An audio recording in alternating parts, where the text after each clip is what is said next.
The U.S. Department of Energy's Oak Ridge Reservation is the site of a vital national defense facility and a modern computational and scientific center.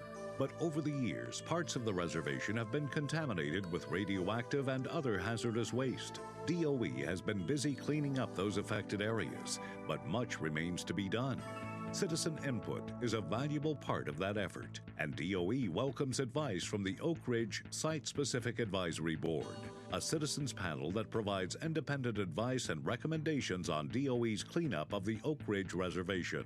The board provides input on a wide range of environmental cleanup operations underway at Oak Ridge National Laboratory, Y-12 National Security Complex, and the East Tennessee Technology Park. You can be part of this important work by attending the monthly meetings of the Oak Ridge Site-Specific Advisory Board. For more information, call or visit our website. So thank y'all for coming for our October meeting for the ORSSAB. A few announcements just to kick us off. Please make sure your phones are on mute and use the microphone provided for questions or comments. And in case of emergency, leave the building through the front doors or the secondary exit, which is available at the rear of this room. And if you need any assistance, please reach out to either of us on that. The next EM stewardship meeting is at 6 p.m. on Wednesday, October the 23rd, and our next executive committee meeting is on Wednesday, November 6th.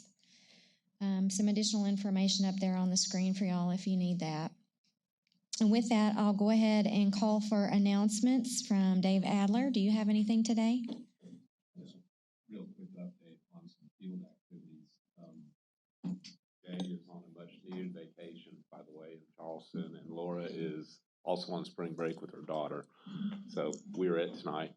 The field work on both fronts is going really well right now. We've been, although it'd be nice to get more rain in East Tennessee, the dry weather is actually really good for construction activities, especially when you're digging holes, which is what we are doing. Over at Y-12, they're well into the construction project for that big mercury treatment plant we've been talking about. That's the plant that would basically capture all the storm water that flows up from underneath the areas of the Y-12 plant that process lots of mercury.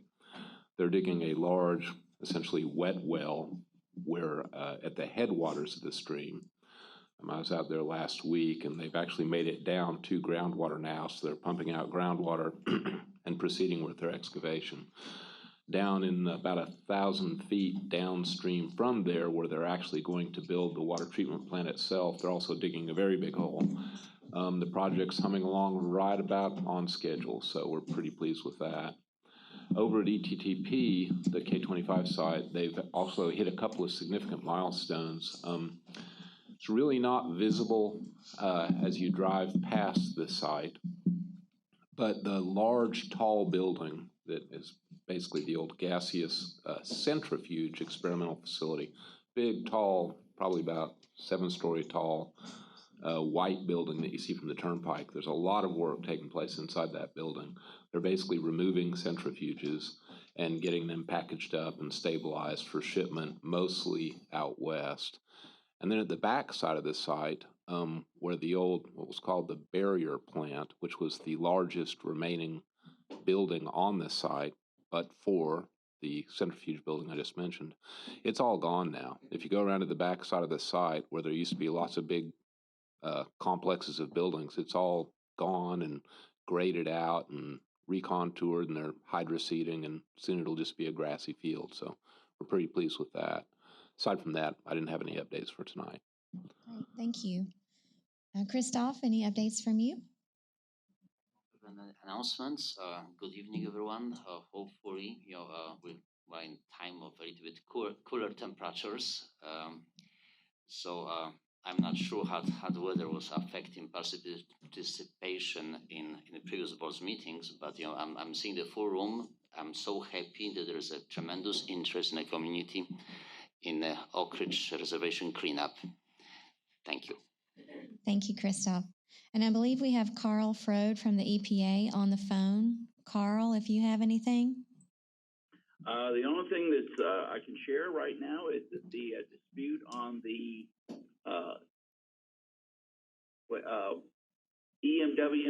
EMF, wastewater treatment remain at the administrator, and we are awaiting a decision.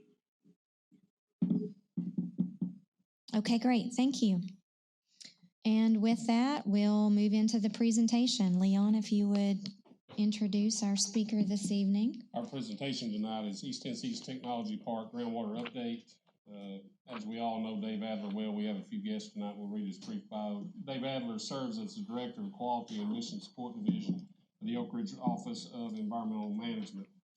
In more than his 25 years at DOE, he is focused primarily on the activities related to contaminated site cleanup, waste management, and disposition of mostly recent in efforts to re-industrialize the former K-25 facility in Oak Ridge.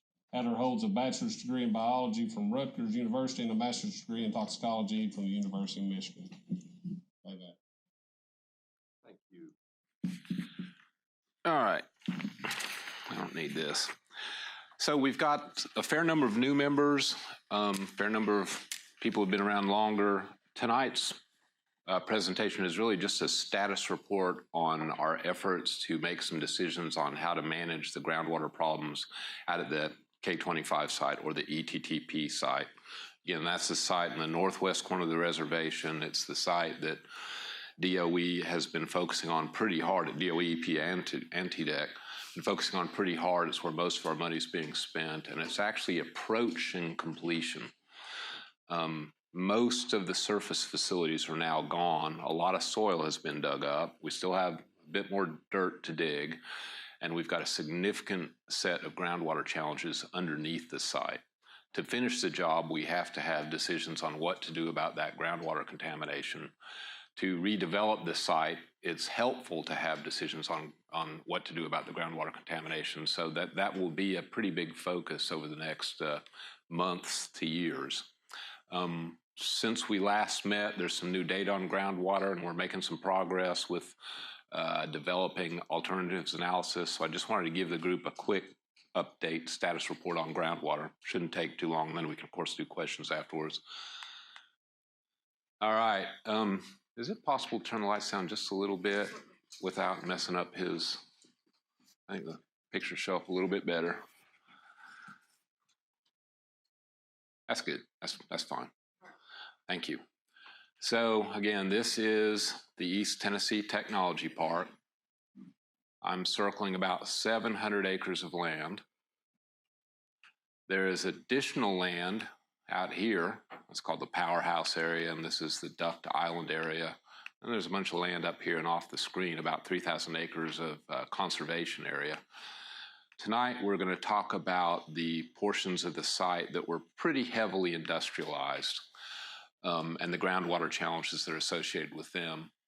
I'm going to start talking about this area, the K3133 area. And then I'll focus in a little bit on this we call the main plant area. Pretty easy to understand why we call that the main plant area. That's where most of the industrial activity took place. So starting with 3133, we've been, actually, a couple big picture issues. We hope to put out a report to EPA and TDEC very soon on this area. It's called a feasibility study report. We actually have an enforceable milestone to get a draft of that document to EPA and TDEC next month, end of next month. And we're on target to meet that. That will be a document that basically redefines the problem, identifies a range of technical and institutional alternatives for managing the problem, evaluates how well those alternatives are likely to perform, and provides information on how much they're likely to cost, and then provides evaluation against a collection of additional criteria that are important in making the decision. So that document, the feasibility study document, you'll often hear it referred to as an FS, will go back and forth between us and the TDEC and EPA for a while to make sure that our analyses are solid and the conclusions are valid. And then once it's finalized, it will serve as the basis for making the decisions on what to do.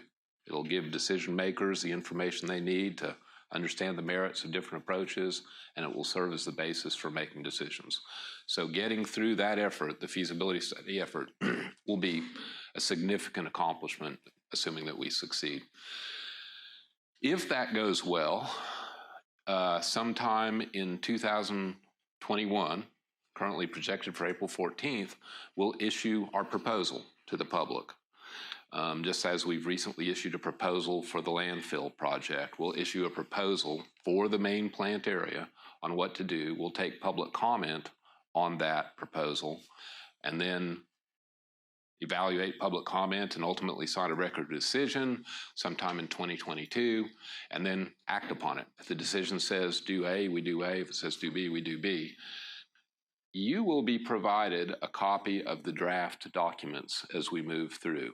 So the SSAB, and actually they're I think stored in the information center, I'm not sure about that, but the SSAB has access to this process a little bit earlier and a little bit more thoroughly than is made easy for the general public.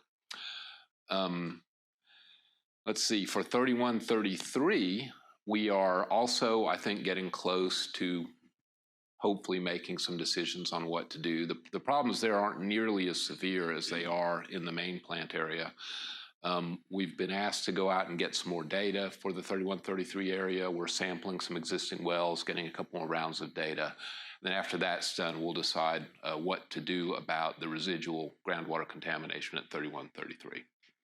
And then after that's done, hopefully once we've cut our teeth on a very difficult set of groundwater challenges, then one that's not as difficult, the severity of the contamination isn't nearly as great for this area. We're going to try and get some decisions, final groundwater decisions for these areas too. This area and this area have already been transferred to private ownership. This has not. Some of this has, some of it has not. So somewhere down the road, we're going to do a final rod that basically gets everything else that's left for so far as decision making goes.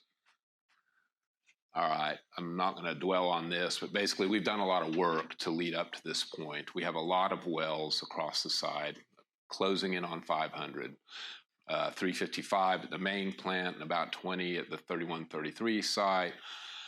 They have not been monitored continuously, though a lot of them have been in place for 20 to 30 years. This year alone, this gives you a sense of how many samples we've taken. Dennis Mayton, who's not here tonight because it's his 10th anniversary, he actually offered to come, and I suggested that was a bad idea, that my long-term interests were better served by him celebrating. He could explain all this to you, but basically it's about 413 groundwater sampling events. We sample the surface water, we analyze the critters that live in the water, and I don't know what that data point is.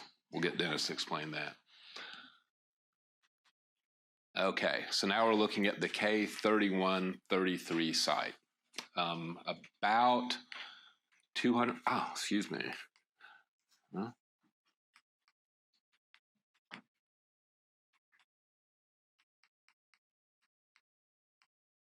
Okay, sorry about that. About 200 acres of flat ground. Very attractive from a development perspective because of its flatness, because of rail access, because of the access to very large amounts of power. This land has been transferred already to the industrial park authority that runs this, CROAT. And actually this land is already being used. It's being leased by another branch of DOE to assist in the construction of the uranium processing facility out at Y12. They have not leased out this area, though they have some folk who have expressed interest in leasing it. Our groundwater investigation at that site started about 30 years ago. We've got about 21 wells in place. We've done a lot of sampling over time, though there was a period when not much sampling took place. We've kind of reactivated, energized the groundwater sampling effort. In 2017, EPA and DOE and TDEC met to figure out what additional sampling we needed to get done in order to begin thinking about what to do with the site. We wrote up a report based on that sampling, and EPA and TDEC asked for another couple rounds of sampling. It was warranted because there were some improvements on sampling technique that could be done, particularly employing something called low flow sampling techniques, and also doing some filtration of the samples to see what was actually dissolved in water versus what was bound up on suspended sediment in the water. So we're in the process of doing that sampling now. We've done one round, and we've got one more round to do, and then we're going to come back at this and see if we can make a decision on the contamination at that site. The analysis involves the kitchen sink of analytes. We're looking at metals and PCBs and all types of organic compounds and, of course, radioactivity. These blue dots indicate where all the wells are. The results from the most recent sampling event, and these were samples that were taken with approaching state-of-the-art sampling techniques and where we actually did both filtered and unfiltered sample results, came back kind of encouraging. The 3 wells, one right there, and one somewhere in here, came back with slight exceedances of drinking water standards. I won't drag you through all the numbers, but there's a criterion developed under the Safe Drinking Water Act for water that goes in these bottles or comes out of the tap that is used to confirm that drinking water is safe. So if you compare water in those wells to drinking water safety standards, we have 3 wells that are just a little bit above those standards. I'll take one to use as an example, antimony. The drinking water standard is 0.006 milligrams per liter. 1 milligram per liter is about a part per million. It's a hard concept to get around. But 1 part per million is a small value. Think about how long it would take to save $1 versus save $1 million or spend $1 for $1 million. These are fractions of a part per million, 0.006 parts per million. So that would be 6 parts per billion. And I believe the drinking water standard for antimony is 6 parts per billion. So we're off by 71 710 parts per trillion, I guess, but just very, very close to the standard. And that's the case for all of these things. We have nickel in a few locations. Nickel has a state drinking water standard. There actually isn't a federal drinking water standard for nickel, but we barely exceed the drinking water standard in some of those wells for nickel. And we have similar things going on with chromium. But that's kind of where we're at. The other wells seem to be doing all right. We probably will end up at this site with some type of either a decision to monitor it, and of course we'll be restricting groundwater use. It was transferred under a deed that doesn't allow any use of the groundwater, so under no scenario will groundwater be consumed at that site. But we'll probably, via decisions yet to be made, add on potentially additional monitoring requirements or something like that. So this one probably, hopefully, we don't have to do a lot more investigation or do a bunch of heavy-duty engineered remedies. That's probably where that's headed, but we'll know a little bit down the road. Okay, let's get reoriented again. We just talked about the 3133 site. Now I'd like to talk for a few minutes about the main plant area. That's the area where we're doing the feasibility study. The groundwater challenges there are much more difficult. There used to be the world's largest building right here. It enriched uranium, and in the process of enriching uranium, it leaked a radionuclide called technetium into the ground somewhere around here, and it flows via groundwater plume this way. Over here, under this green field, there used to be a huge machining shop, and that machining shop used enormous amounts of solvents. A lot of those solvents ended up busting through floor sumps and pipes and going into the groundwater. And then this area is an additional burial ground. And somewhere right around there was just an open pit that they dumped solvents into. I think it was called the G pit. GPIT, it was a pit, and they dumped solvents into it, and obviously that can allow for contamination of groundwater. So we've got a fairly developed set of groundwater plumes. I haven't even mentioned all of them. I think I've got a picture coming up that gives you some sense of where they're at. Well, this is the history. Here we've been doing the investigation for about 20 years. Again, with some periods of inactivity. We've, across that plant, got about 355 wells. Working with EPA, we came up with, and looking at all the data from historic monitoring activities, we came up with an agreement to install an additional almost 100 wells. Actually, what happened was we first put in about 100 wells right in here. You can't see it, but that little area has close to 100 wells in it. And that's because that's really just about the ground zero of groundwater contamination at that site. We have large quantities of solvent that have been allowed to drop through the ground, get into the bedrock, and make kind of a first-rate mess, honestly. Around 2018, 2019, we looked at it again and decided that it would be helpful to have some additional wells around the site. I think we ended up agreeing to about 30 wells. These red dots indicate where we recently placed a collection of new wells to get better coverage more broadly. As I mentioned, we did a lot of work very intensely around one of the really bad spots on the site. Then we went back out and put an additional 31 wells across the site. So we're up to about 355 wells now. That just shows how many total wells. Every little blue dot is a well, with the wells concentrated around the areas that were known to be sources of contamination, but also spread out to get as good a snapshot of the big picture as we could. So what types of alternatives do we look at? This is the kind of the heart of the feasibility study.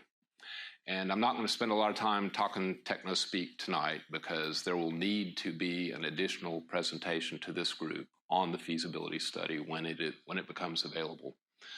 But we've basically, with our contractors, have developed a feasibility study that looks at a range of technical alternatives for the set of different plumes on site.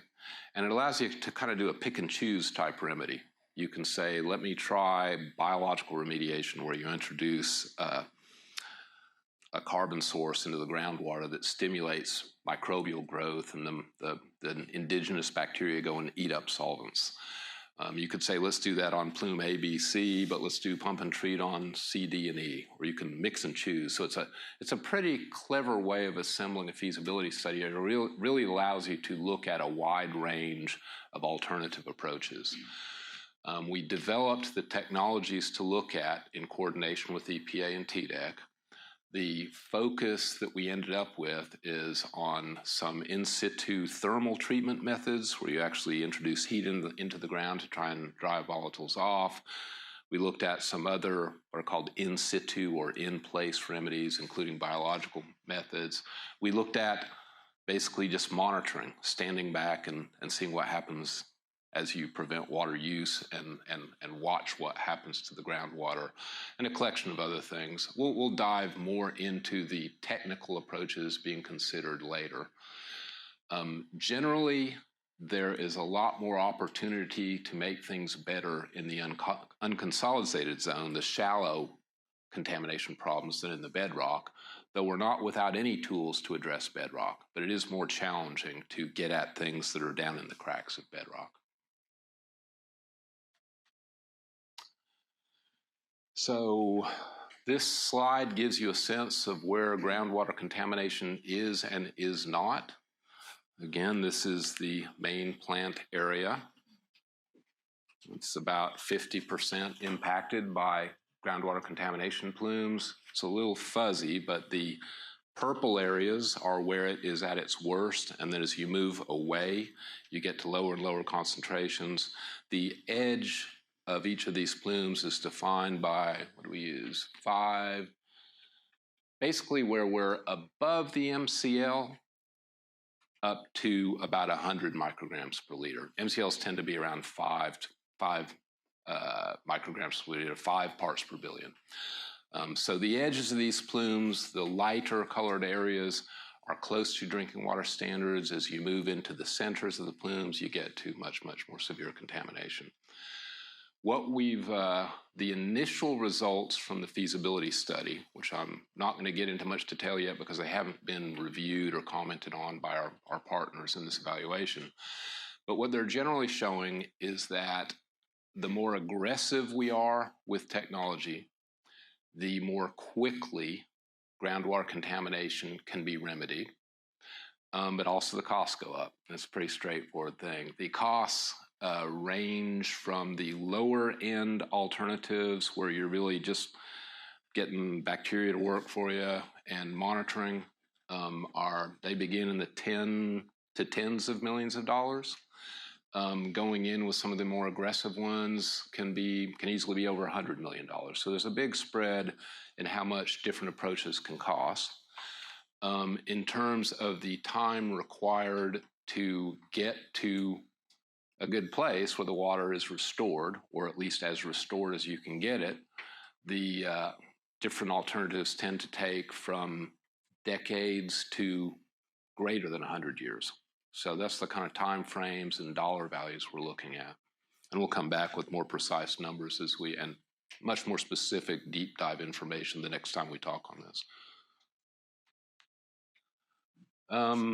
And this is just kind of the wrap up. I'll go to questions next, but our feeling is that we have done a lot of work to try to define the problem.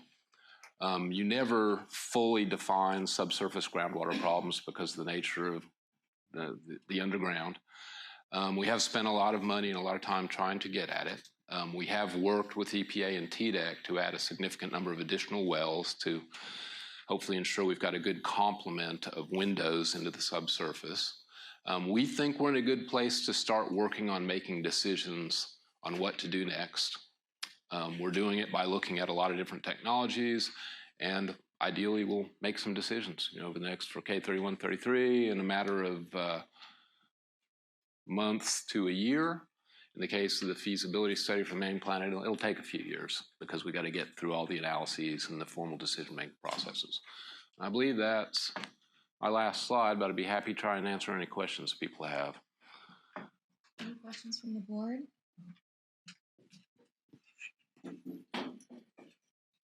Mr. Fred, I believe you were first on the draw there. Where does the DNAPL fit into all of this?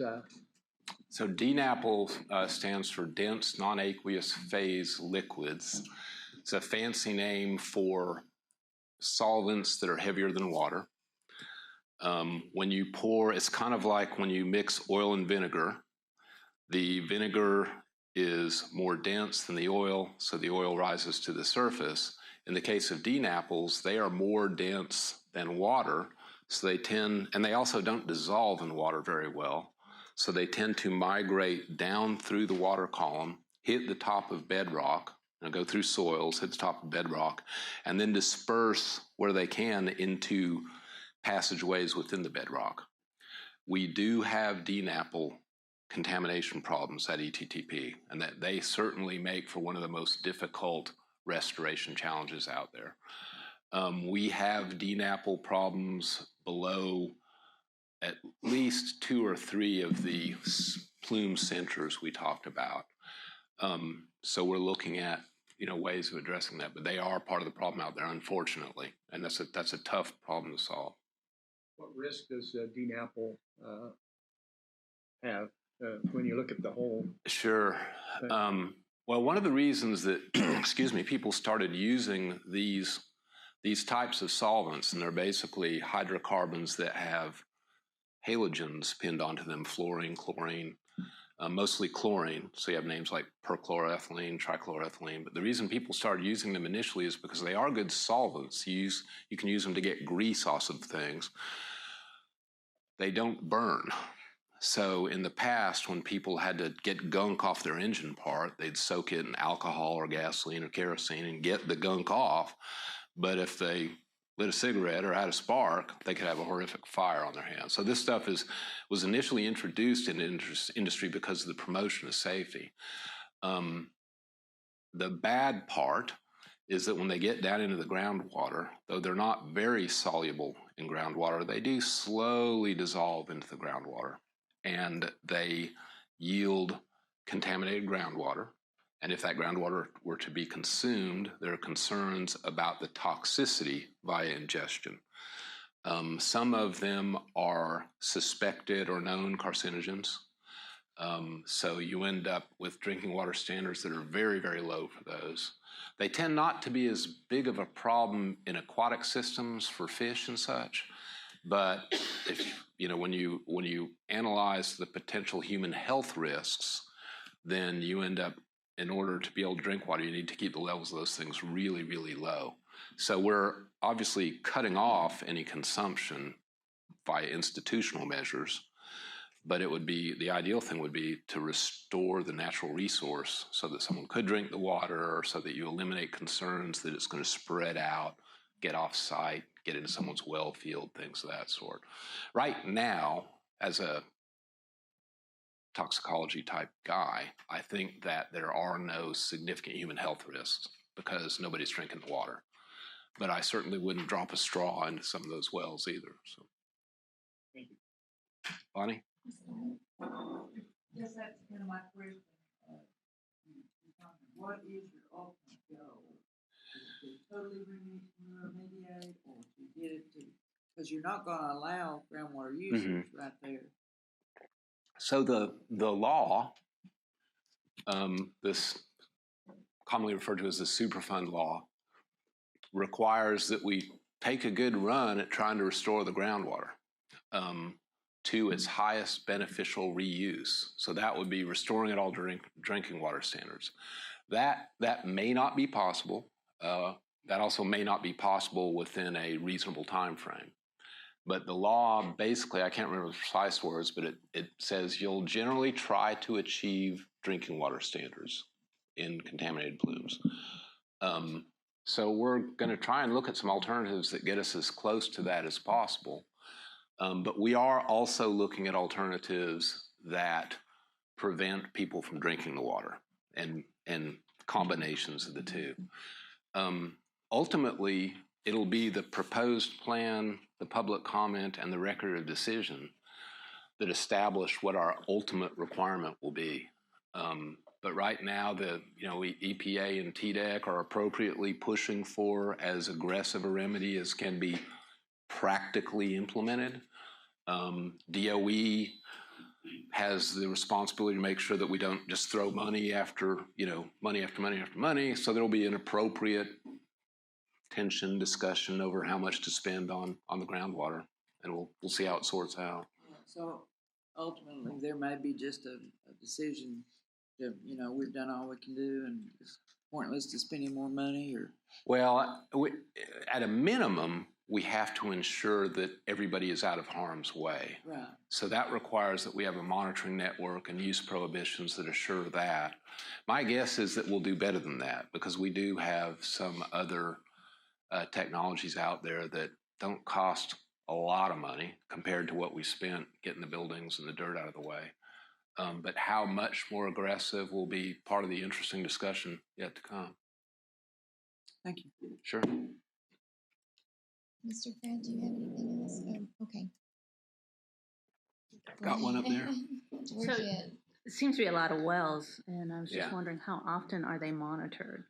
It's varied over time. There have been periods of time when they've not been monitored at all, like years. But there have also been times when they've been monitored on a quarterly or biannual basis. So it's not weekly or monthly.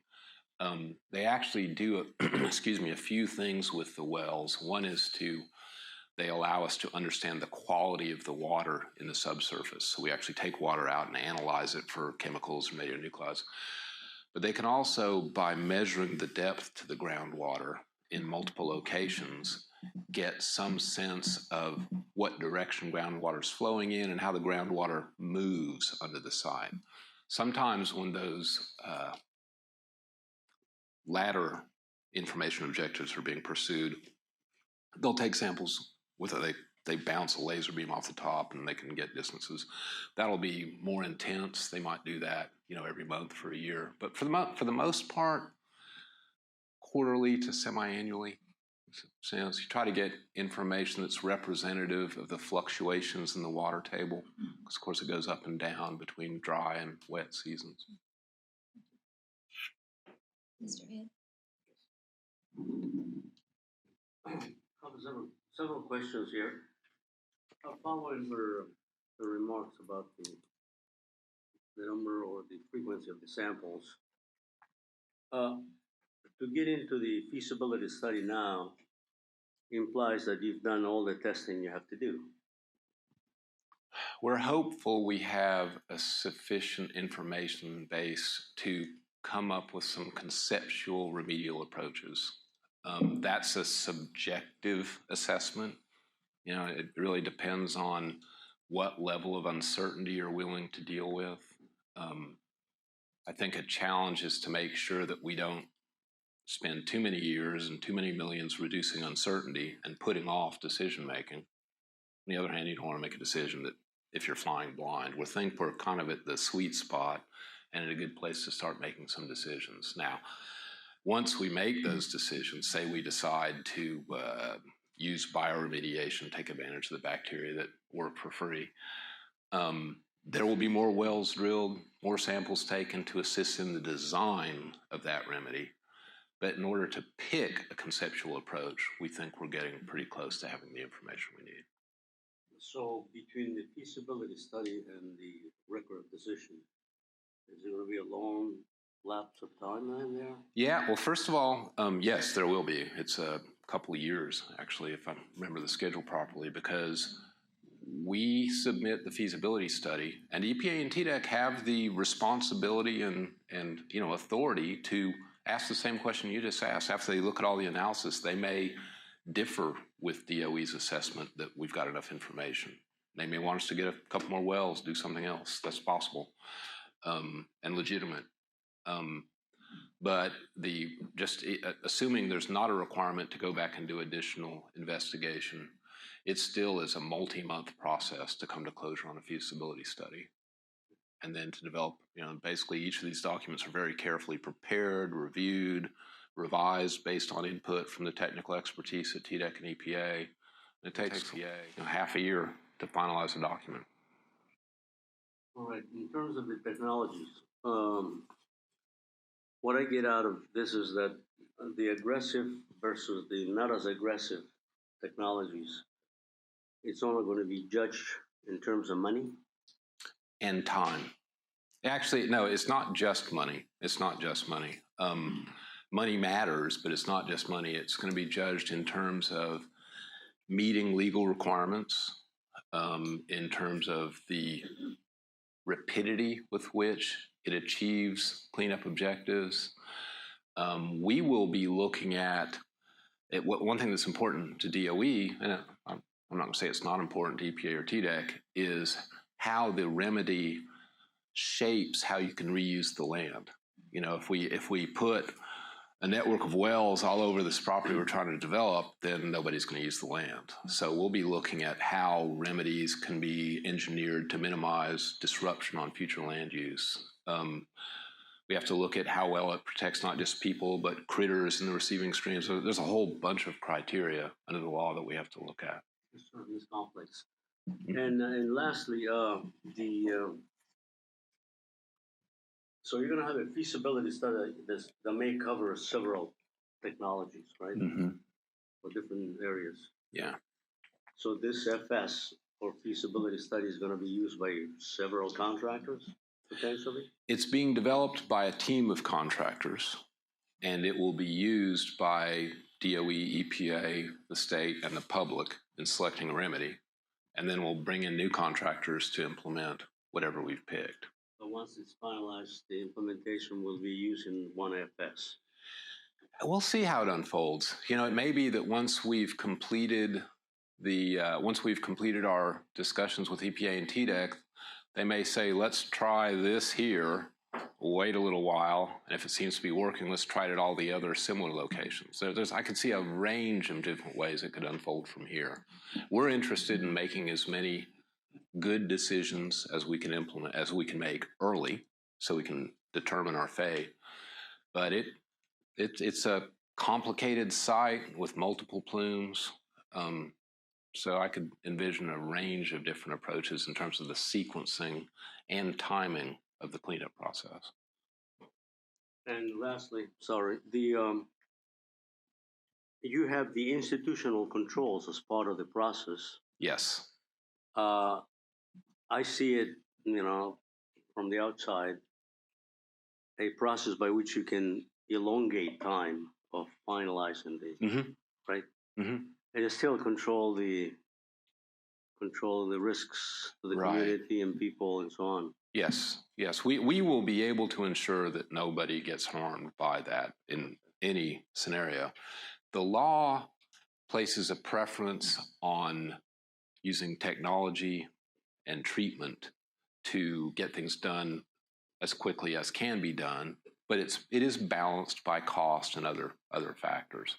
So whatever period of time our remedy takes, there will be, in fact, my guess is that we will never get rid of the groundwater use prohibitions in that area, because there's always going to be some residual uncertainty on whether or not we fully remediated it or fully defined it. So I can't imagine a scenario under which DOE would ever reverse the groundwater use prohibition. Well, thanks, Dave. Sure. Ms. Andrea? So just piggybacking off of Georgette's question, I know that you said that there's not a specific schedule, you do it quarterly when you monitor the wells, but do you alternate which areas you monitor? And if so, how do you determine which specific areas to monitor? It basically involves a collaboration with EPA and TDEC, and we come to agreement on what to do, and then we go do it. Dennis could give a better answer than that, but that's basically how it works. We work with EPA and TDEC to figure out what needs to be done. You touched on the topic several times as far as plumes, groundwater. If we characterize that and classify it where it's left side of the reservation, a lot of times we would make those, or we would request those customers put in the infrastructure to go on public drinking water versus drink their groundwater. My question is, some of those wells, by being dormant, not tested routinely, if they had caught a trace of some of that groundwater contamination in previous years, and that groundwater or that well has went dormant, do you think there's a possibility that there's customers out there or residents out there that's still drinking the rural water, that's still getting the plume that's come through there, but the well has went dormant? We've not monitored over time. Right. We've not done our due diligence to say, hey, we may need to get on public water. Right. So if it gets off site, it's a whole new ballgame. That's a big deal. A direct answer to your question is, I don't think so. There's uncertainty, but I really don't think so. Let me go back to, this is a good one to use it. So we've got rings of wells surrounding this site, a lot of wells on this site. We also have wells around here, not nearly as many, and wells here. No wells there, but no wells here, but the closest well fields aren't on this screen. So the wells that are down gradient show that, the edges of the plumes were approaching drinking water standards, and those plumes tend to be completely contained to the site. Now there's fair questions could be asked about whether or not we're really seeing it. Is it dipping under the river and showing up there, or dipping under here and showing up there? But we know that we've got a fairly large buffer of land where there is no public consumption of drinking water. That's not the case everywhere on the reservation. I've only been talking about the East Tennessee Technology Park. If I'm going to safely point the laser that way, I promise not to hurt anybody. I'll do my best. There's some uncertainty. But here, is a burial ground with all kinds of groundwater contamination. And there's the river, and the white is private land. So that is private land, and there are private wells there. So in that area, we actually, though we again don't see wells that have significant public health problems, we had enough detections that we just went in there and took them all off their wells, or at least everyone we could get off their wells, and put utility water in, and we pay for it. So whenever there's a sense that that could be a problem, that's been our practice. But from ETTP, we've got public lands in all directions. This is painted white, but that's DOE land too. And then there's a big ridge right here, and the hydrogeologist's pretty comfortable that the water doesn't climb up a ridge and go down the other side or go under the ridge. So we think we've got geologic isolation, basically. But that's very important to us to not let it get off-site. And if there's any suspicion it does get off-site, then we need to understand groundwater use off-site and basically provide alternate supplies. Sure. Any other board members? Amy's got Miss it. Amy. You touched on private property and the fact that those people that are on wells, that you had put them on public water. Mm-hmm. Are those wells accessible for them to be tested at certain periods? Yes. Just to see? Yeah, they are. While we pay we spent a few $100,000 getting water lines up and down the roads that have homes on them, and then we pay for the laterals that go to the homes, and we pay for the water that comes through. And we tell them they can use it for their swimming pools, cattle, agriculture, whatever. There's a catch. They have to let us have access to their well. And I'm unaware of any situation where someone has not allowed us access to their well. There may have been one or two, but for the most part, people have been really happy to allow us to sample their wells. So that's a way of getting information. Generally, those wells aren't in the locations or constructed in a way that makes them ideal for monitoring, but you can at least get some information from them. Christoph? To follow on Amy's question, state of Tennessee was performing some sampling of its residential wells. We also were participating in a DOE contractor sampling where we're splitting samples. At this point, we do not have any funding in our budget, so we are not able to provide that independent, verification and independent sampling. And I have a question for Dave. Sure. This was the slide before the last one. This one, the one that you had your charts, cost Show and me what you're remediation. looking at. Cost and remediation time. Okay, so that's... Yes. So I would like to ask you, you have this hybrid description here when you're listing 7 sources. How many of these sources do we have on a site? And does MEGA consider all the sources, or? So the way to look at this is that for the minimalist, we're thinking about basically monitoring and prohibiting groundwater use. For the hybrid, we're looking at some more aggressive approach on 2 of the worst areas. Unless Heather corrects me on this, she understands this stuff better than I do. And for another alternative, and this is kind of a bad name, but we have more aggressive activity on 7 sources, and then for what they're calling the mega alternative, they're throwing everything, all the technology you can find at every source. So. And also I'd like to make a statement that from the regulator's perspective, we also look on the effectiveness of remedies. We're not only considering cost and remediation time, we're trying to see here what works the best. Yeah, absolutely. Do we have any members of the community that may have a question? Luther? Yes, Luther Gibson, former board member. I was reviewing some of the covenant deferral requests today from, when the parcels and facilities are transferred some time ago. Mm-hmm. And there was the soil vapor sampling and vapor intrusion pathway had to be evaluated for those transfers. And it was concluded at the time that the vapor intrusion pathway was not complete. but that there had to be a deed restriction that included building design requirement to address the potential vapor intrusion risk if the contaminants migrated and changed the situation. And that would be in place until there's a site-wide ROD, issued. Can you elaborate on that? Sure.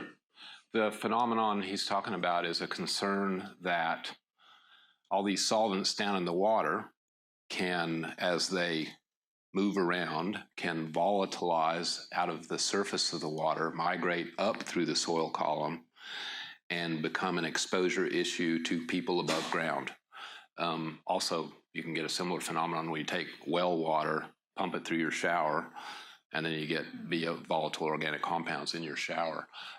It's not just a theoretical concern. There are sites, particularly a lot of these sites where there's a lot of contamination in the near surface, that have real problems. They can measure the volatile organics coming out of the ground. They can find it in people's showers.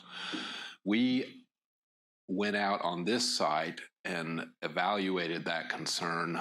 You can do it by basically, it looks like a mason jar and it's got a carbon wick in it, and you set it on the ground, let it sit there for a while, and then you take the carbon wick out and you send it to a device that can measure whether or not it's picked up VOCs. And we concluded that at this site, for whatever reason, we're not getting a lot of expression of material out of the ground. We didn't find any area where it was problematic.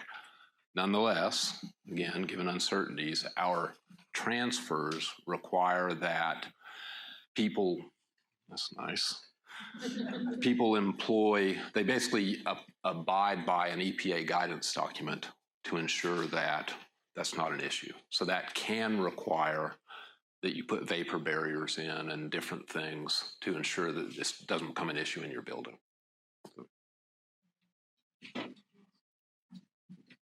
Any other questions? Okay. Glacier Oak Ridge. Typically, how deep are the wells, and is the lake level, does it influence the groundwater table? The lake level does influence the groundwater table. When the lake's up, the water table in the wells closer to the lake goes up with it.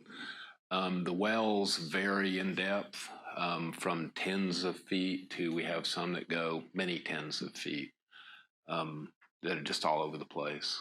Dennis could give you a better, but yeah, they're as deep as we are asked to drill them. And there are a lot of wells. So tens to, Heather, do we have any that go to hundreds of feet, or do they tend to? I think they tend to stick to within the top 100 feet, and that's where the contamination is too. All right, thank you, Dave. Sure thing.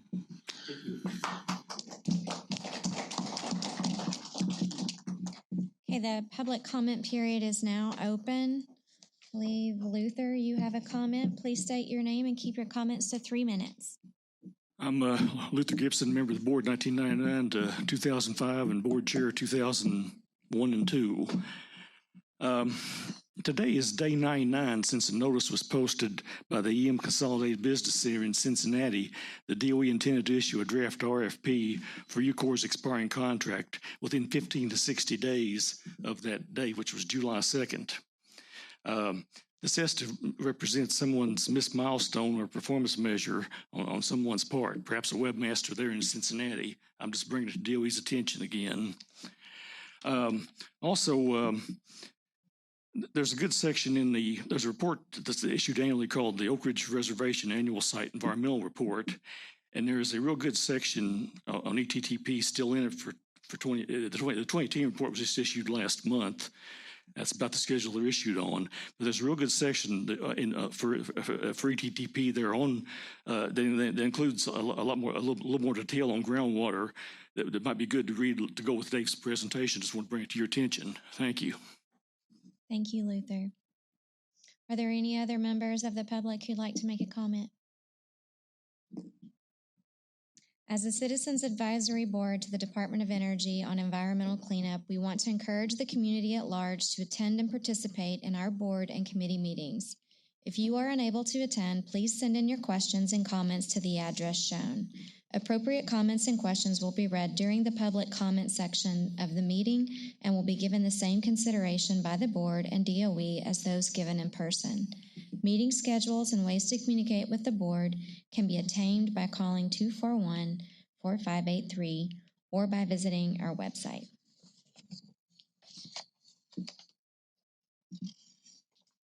Are there any additions for the agenda this evening?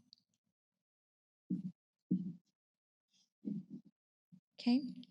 Our next meeting will be Wednesday, November the 13th, and the presentation will be on the MSRE, Molten Salt Reactor Experiment Project Initiatives by Bill McMillan. And our issue group for that specific issue is Keebler, Lohman, and McCurdy. This ends the presentation portion of the meeting. Presenters and subject matter experts may depart, as well as members of the public. Thank you for attending.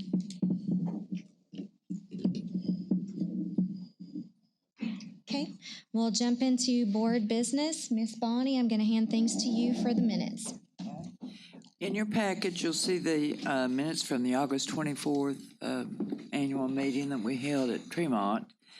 And I need a motion for approval of these minutes. So moved. Okay. The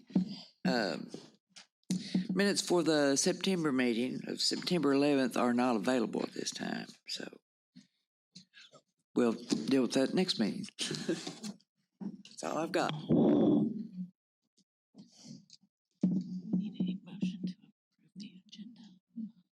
Oh, I'm sorry, guys. Can we get a motion to approve the agenda for this evening?